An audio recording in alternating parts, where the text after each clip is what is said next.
O Concello de Pontevedra acordou ao paso dos gafos a seu paso por Campolongo por un risco de derrubamento.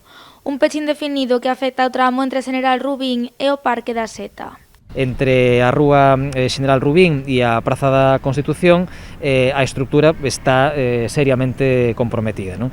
Seriamente comprometida quere dicir que se non se adoptan medidas de seguridade, bueno, pois poderían producirse derrubamentos puntuais en parte do teito deste túnel. O peche deste paseo afecta especialmente a estes dous colexios. Polo de agora, o alumnado da Escola Infantil Crespo Rivas deberá acceder ao centro a través do CEIP Campolongo. A partir de agora, o acceso ao Colexio Crespo Rivas farase a través do CEIP de Campolongo, do colexio anexo, mediante, bueno, pois xa unhas portas que comunicaban ambos centros nos patios, non? Os servizos técnicos tratan agora de atopar a mellor solución para garantir a seguridade na zona.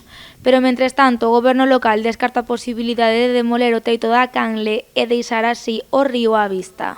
Aquí están os técnicos mirando de que maneira se pode reforzar, que maneira é técnicamente máis viable e máis rápida para poder garantir esa seguridade e reforzar todo o que é a superficie o teito da canle. Si algo dixemos desde o principio que abrir destapar o gafos non consiste en levantar esta lousa e que quede aquí un canal con paredes verticais con auga correndo sobre o hormigón, non? Iso non é o proxecto de destapar o gafos nin de renaturalizar o gafos.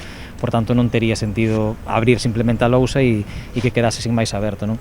En todo este tramo duns 400 metros garantirase a mobilidade peonil pola beira, a través dos espazos máis pegados ao muro da canle.